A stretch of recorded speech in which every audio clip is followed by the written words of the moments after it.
The world can be a cruel stage where the lines between love and obligation, family and financial transaction blur into a painful, unrecognizable mess. Imagine a scenario where you pour your heart, soul, and life savings into the people you cherish most, only to find yourself utterly invisible, deemed unworthy of their most significant moments. A devastating truth, isn't it? A fear that gnaws at the edges of our security, the horrifying realization that the very love we nurture could be the currency of our own undoing. This isn't some distant nightmare. It was my reality, a crushing blow delivered with a smile that was chillingly sweet, and words that would forever etch themselves onto my soul. What happens when the people you've built your entire life around decide you're not special enough for their happiness, but always available for their needs? What happens when their indifference shatters your world, forcing you to question every sacrifice, every act of kindness you ever made? This is a story not just of betrayal, but of an awakening, a slow burn of realization that would ultimately ignite a fight for my very identity and reclaim the life I had unknowingly lost. The sting of exclusion. The phone felt impossibly heavy in my hand, a leaden weight mirroring the sudden dread in my stomach. I just called my son, Max, to finalize the details for his wedding, my heart brimming with the joyous anticipation only a mother can feel for her only child. But instead of hearing his familiar voice, it was Lena, my daughter-in-law, who delivered the news. Her gaze locked onto mine through the receiver, a cold, unblinking stare as she casually announced, "Oh, we already got married yesterday. We only invited special people." The words, delivered with a saccharine smile that never quite reached her eyes, landed with the force of a physical blow, a sudden drenching cascade of ice water that left me gasping for breath.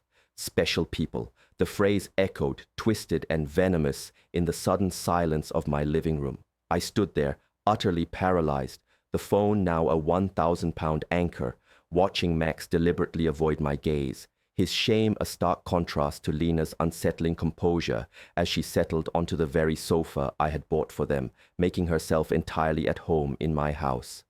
The pale pink dress I had meticulously chosen for the occasion, carefully selected to ensure I looked my best in the wedding photos, now hung in my closet, a beautiful, pathetic ghost of a dream. $200 spent, weeks of planning, of dreaming of being a proud part of Max's momentous day, all collapsed into a single agonizing moment of profound realization. I would never be in those photos. A lifetime of love, a moment of scorn. The bitter taste of those 4 poisoned words, "only special people," lingered on my tongue, an acrid reminder of countless sacrifices.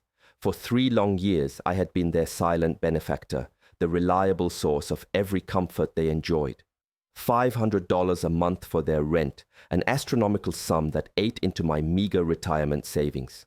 Every single piece of furniture gracing their apartment, a tangible testament to my unwavering support.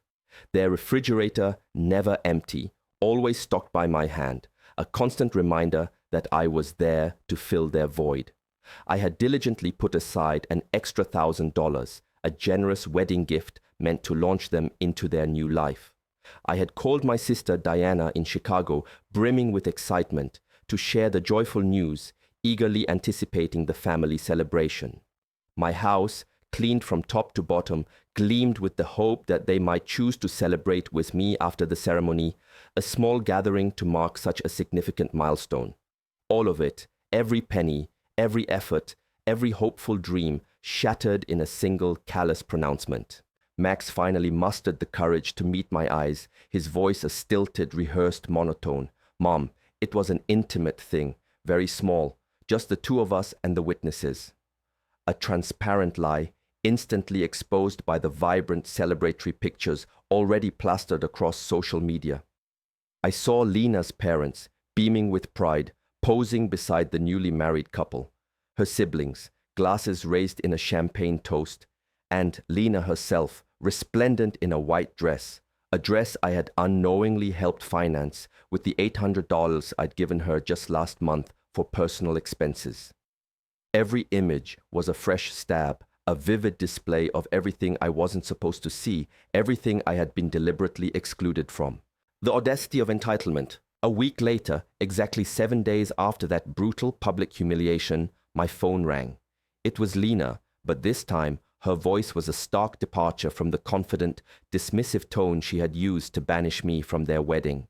Now it trembled with desperation, laced with a pleading quality that was almost comical in its abrupt shift.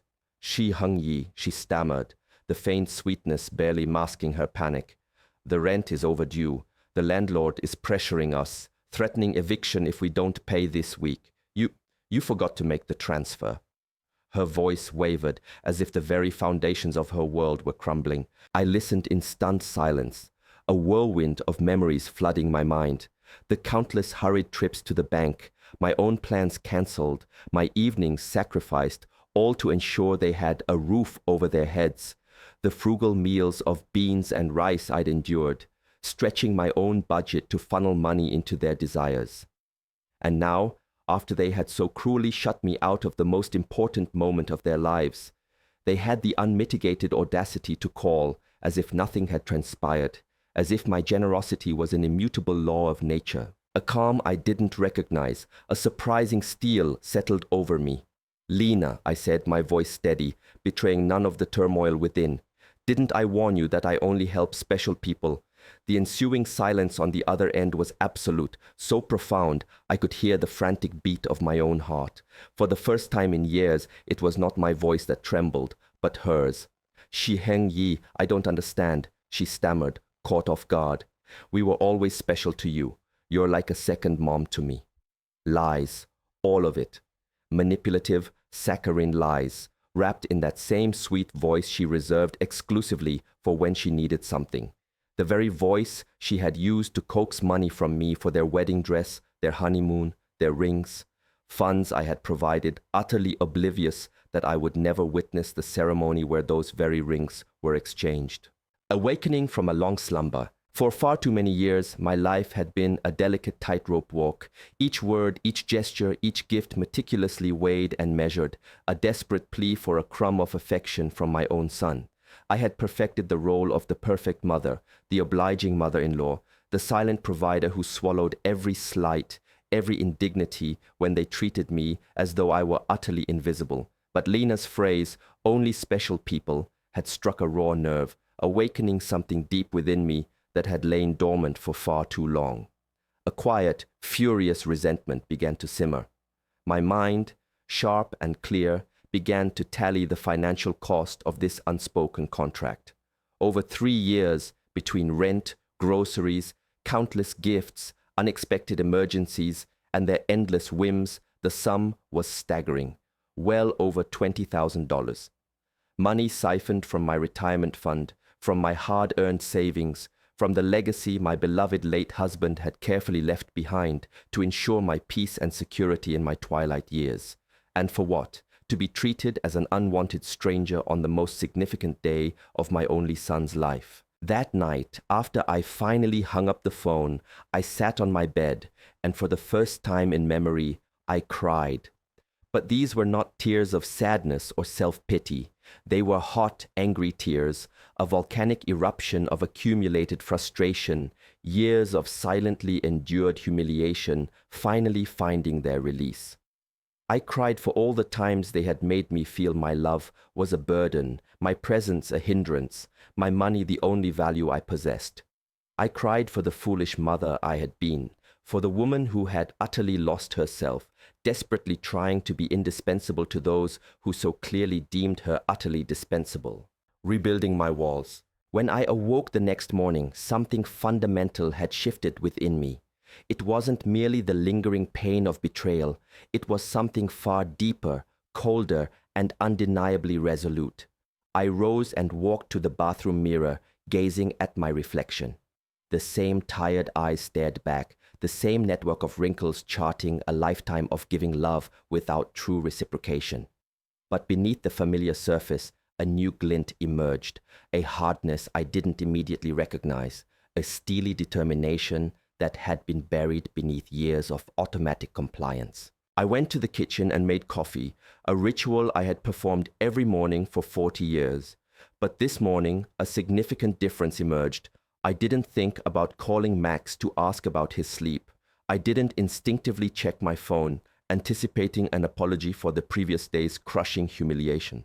For the first time in a long time, I was my own primary concern of the day. I sat at the kitchen table, the very same table where I had so often planned their elaborate surprises, meticulously counted bills for their expenses, and silently wept over their indifference. Now, this table would bear witness to a profound shift. I pulled out my checkbook, my bank statements, and began to calculate, wanting to confront the precise numerical extent of my own foolish generosity. $50 a month for rent, multiplied by 36 months, came to a staggering $18,000. Food and groceries, approximately $200 a month, added another $7,200. Birthday, Christmas, and anniversary gifts easily surpassed $3,000. Lena's vague medical emergencies had cost me $800. The car loan they never repaid added $20,500. The air conditioner repair for their apartment, $600. The living room furniture, $200. The grand total was a shocking $33,400. That was the exact sum of my misguided generosity, $33,400 squandered from my late husband's inheritance, from my pension, from savings painstakingly accumulated penny by penny over decades of honest work. All that money effectively thrown out the window simply to keep two perfectly capable adults comfortable, adults who couldn't even manage the bare minimum of respect. The echo of desperation. The phone rang, Max's name flashing on the screen.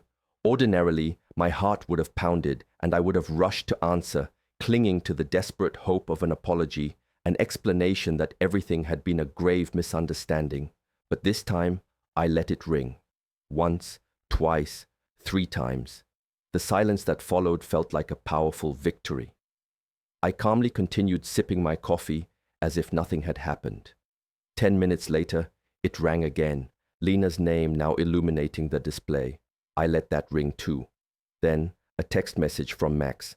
"Mom, please answer. We need to talk."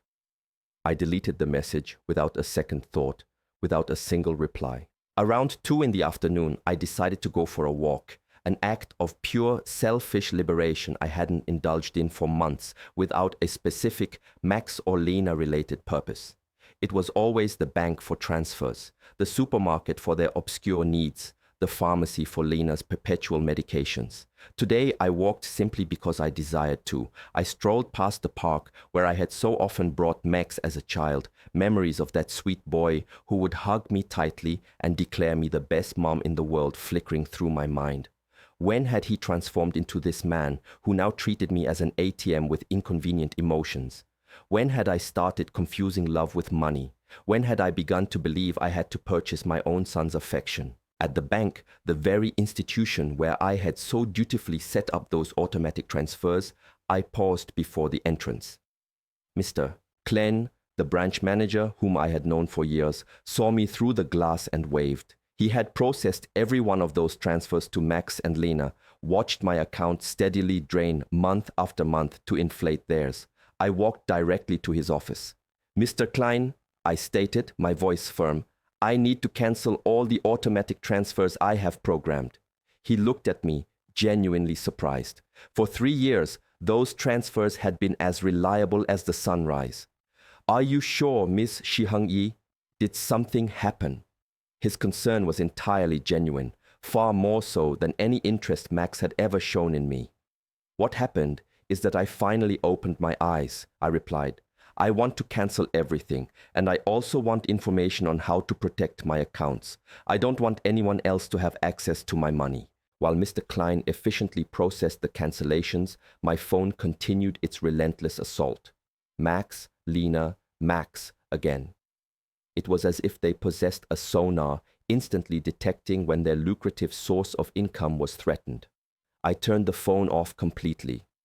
"Ms. Shiheng-yi," Mr. Klein said, handing me the completed papers. "I apologize for intruding, but in all these years I have seen you be incredibly generous with your family. I hope you are not being pressured to make these changes." His words touched me deeply. This man, who knew me only through financial transactions, displayed more genuine concern for my well-being than my own son. I'm not being pressured, Mr. Klein, I replied, a small, triumphant smile forming on my lips. On the contrary, I have finally stopped pressuring myself. Leaving the bank, I felt an extraordinary lightness, as if an enormous, suffocating burden had been lifted from my shoulders and left behind in that office. For the first time in years, my money was entirely, unequivocally mine. I was free of financial obligations to people who perceived me as a resource rather than a person. I went home, and my mind began to catalogue all the things I had neglected, all the experiences I had denied myself in my relentless pursuit of pleasing Max and Lena. The trips I hadn't taken, saving money for their supposed emergencies. The friends I no longer saw, always needing to be available for their crises. The hobbies I had abandoned, every dollar spent on myself, feeling like a dollar stolen from their needs. As I pulled into my driveway, 3 cars were parked in front of my door. Max's, Lena's, and one I didn't recognize. Through the windows, I could discern movement inside my house. My blood ran cold. They had keys. I had given them keys, a symbol of my trust, believing they would one day care for me as I had cared for them. I took a deep, fortifying breath before opening the door. It was time for the first real confrontation of my new life. Sanctuary and sisterhood. I opened the door to my own home, and the scene that unfolded before me would forever be seared into my memory.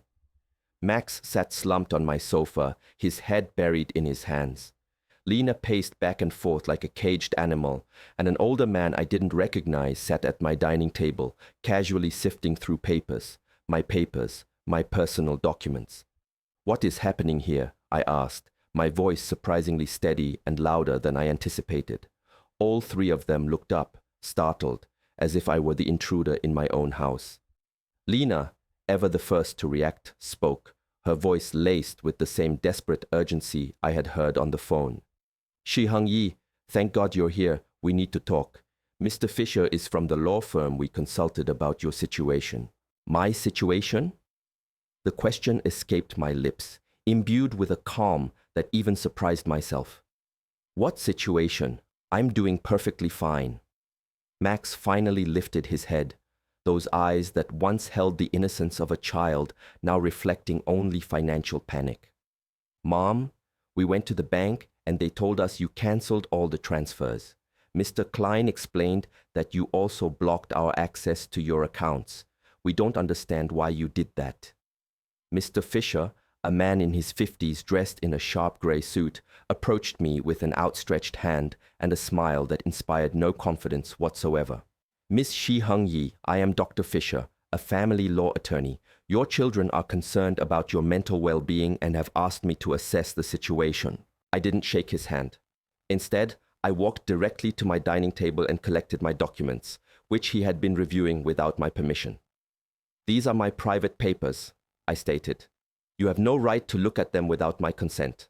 "Mom," Max interjected, his voice dripping with the condescending tone he had perfected over recent years.